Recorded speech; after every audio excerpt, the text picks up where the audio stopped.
County Public Library in beautiful Georgetown, Kentucky. And we're here with another episode of Bookends. I've got my guest host here with me, Melissa. You probably remember her from previous Bookends. A long time ago, but she's back again, and we're going to the beach. Can you tell? We're very enthusiastic about beach reads. And of course you need to have your sunscreen and your beach towel and your tropical drink. And the beach chair, feet in the surf. That's right. While you're reading your book, don't drop your book in the surf. Don't drop your book in the surf. But you also need to bring a bag of books. And have we got the books for you? We have got some typical beach reads and some not so typical beach reads. So we'll start out down over here. If you have not read The Bookwoman of Troublesome Creek, now's your chance. I know it was hard to get a hold of, and everyone had it on hold, and everyone was waiting for it. But I think a lot of us have read it, and now's your chance. This is a book that is about the Kentucky pack horse librarians, and it's another book that's about the Kentucky pack horse librarians. There were two of them that were released about the same time, and this one, The Bookwoman of Troublesome Creek by Kim Michelle Richardson. I think you'll like it. It's got a very good protagonist. She is going against her family's wishes, and a lot of the people in the community don't want her to succeed or to have any kind of a job in the community at all. Not only because she's a woman, but because she is a blue-skinned person, which was a symptom of a medical condition that was not known at that time. So she had blue skin, and people actually looked down on her because of that. So she has to fight not only against her own family's wishes. She lives with her father, and he wants her to get married and settle down because he works in the coal mines, and he will not be able to take care of her very, very much longer because he understands that he's going to die of the coal wasting disease. And he would just like to see her settled. And she wants to work as a pack horse librarian, and she gets a job, and she does it really super well. And it's about all the things that happened to her during that. It's a very exciting book. Great main character. I highly recommend it. And our next book, I love this book. It is called The Brilliant Life of Eudora Honeyset, and it's by Annie Lyons. And it's about an 80-year-old woman. She's 80 or 85, I can't remember. But she has decided that she's lived long enough. And so there is a company in Switzerland that will allow her to have an assisted death. But she has to go through all the paperwork, and they have to evaluate her for, mental competency. So while she is filling out all their paperwork and answering all their phone calls, even though she lives alone, she's very sure she wants to die. She feels she's lived long enough. She feels she's not depressed, and she's not dying of a disease. She just feels tired, and she's ready to go.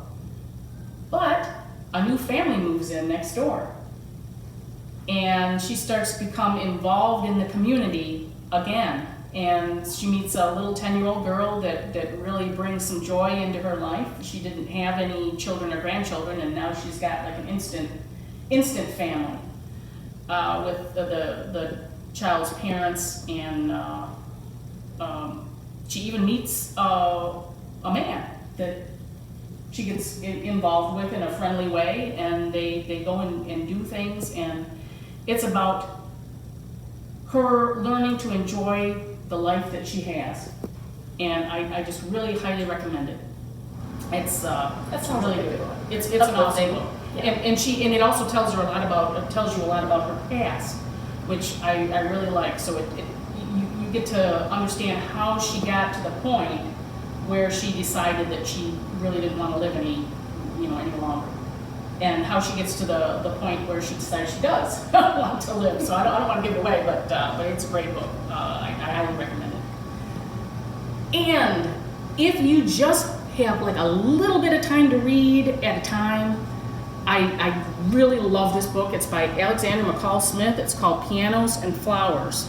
And I think what he did was he was looking through some stacks of historic photos that had people in them. And he decided maybe as an exercise, as a creative writing exercise, to make up stories about those people. How cool is that? It's very cool. And so he takes the snapshot and creates a whole narrative surrounding those people that are in that. Like one in particular is about a guy, and he is walking away. This looks to be like maybe turn of the 19th to the 20th century, somewhere in there, late 1800s. He's walking away from a partially collapsed building, and he's wearing a business suit.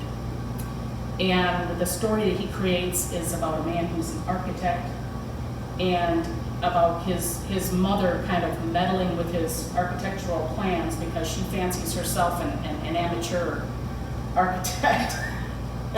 Anyways, it's a very interesting story among other little. Very creative. Yes, it's very creative, and I highly recommend it. Next, we've got a couple of really similar type of books. I didn't pick them because they were similar. I just picked them because, first of all, my sister recommended this one to me, and she's right, it is a really good book.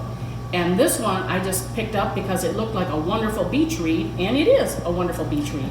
So we've got over here, Summer on the Bluffs by Sunny Hostin. And she writes a story about a beach house. I think it's somewhere near Nantucket. And about the family that she creates and how they meet every year at this house, and how they grow and change in their relationships with each other, and bringing some family members, new family members in as they get married, and have babies and things like that. So great book, full of a lot of compelling characters. Mm-hmm. So I really enjoyed it. And this one, Summer of '69, is also about a beach house in Nantucket, about a family who have come to that beach house every year through like multiple generations, and about what goes on during that really kind of eventful summer of 1969, when people are walking on the moon for the first time, and we've got Vietnam War going on, and they're worried about a family member that's off fighting in the war. And they're also saying the kids are growing up, so it's kind of a growing up story too. Things are changing. Things are changing. I highly recommend it. Very good. I don't know, have you read any of it? I have not read this. I have read the Book Woman of Troublesome Creek. That's the only one of that mess that I've read. Yeah. So, and I recommend it too. Yeah, it's a good book. Yeah, very much so. Yeah. Well, there are the traditional beach reads, and then there's the untraditional. And I have to be the different one, always. I'm the outlier. So when I go to the beach, or I'm thinking summer reading, I'm thinking a couple of things. One, it's summer. It's warm, it's sunny, the birds are chirping, or you're at the beach and you've got the seagulls and the tropical drinks and the waves, and okay, now's the time to read maybe something a little difficult. So one summer, I decided I was going to read Andersonville. I tell you what, I usually reread books. This one, I honestly have not been able to reread because it was just so seared onto my brain. But this is a very, very, very powerful book about a prisoner of war camp, a true one, in Andersonville, Georgia. And it is really the story of the families that surround the camp and some of the prisoners within the camp. And you get really invested in their lives. Some of them make it, some of them don't. So it's just one of the most amazingly written books I think I've ever read. It is still the top of all my favorite historical fiction reads. This is my favorite one. It is just really, really powerful. But as you can see, it's kind of a chunk. And it's one of those that you can read a little bit on, and then it's like, I have to put that up and take a shot of maybe Paul Smith. Yeah, Just as a chaser.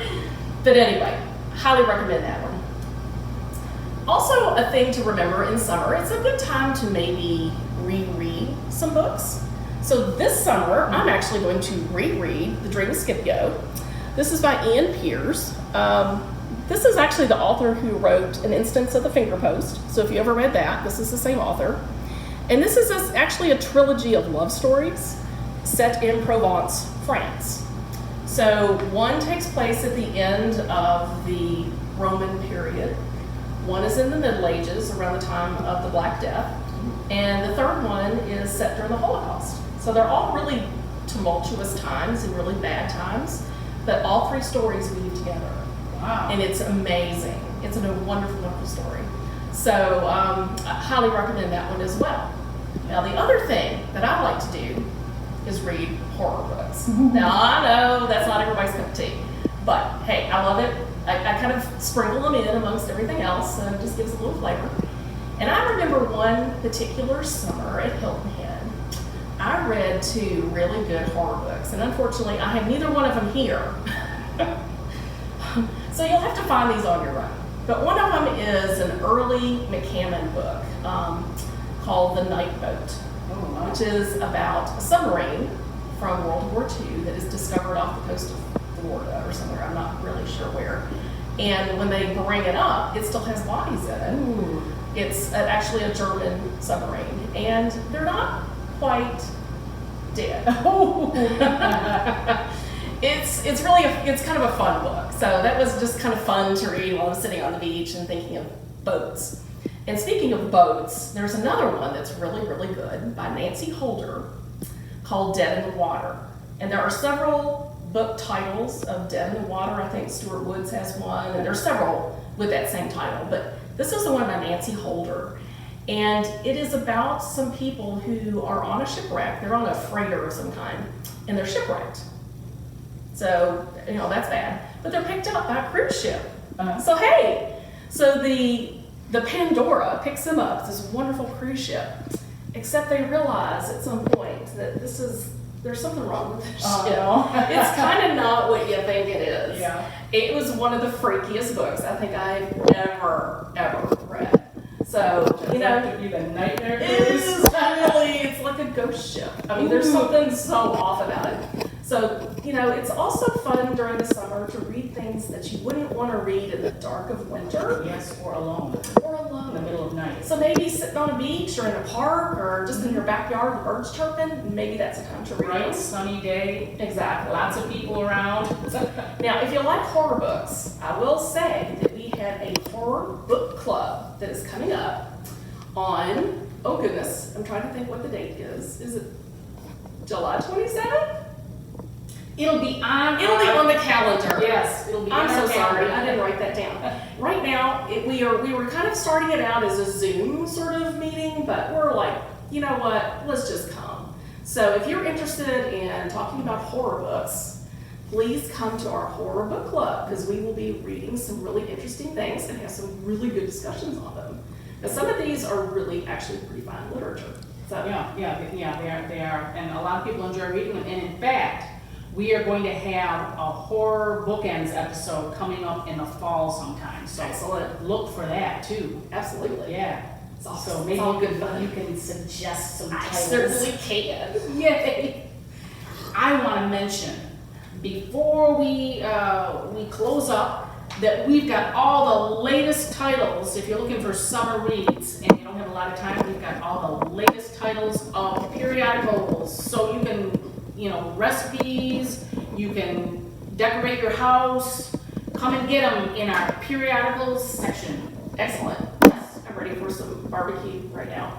Yeah, me too. Yeah. Hamburger on the grill. Yeah, I'm ready. Beach, you got Yeah, barbecue totally. too. So, Some shrimp on the barbie. yeah. Burgers. Okie dokie. So, check out our Facebook page and find out what else is going on at the Scott County Public Library. And we'll see you next time.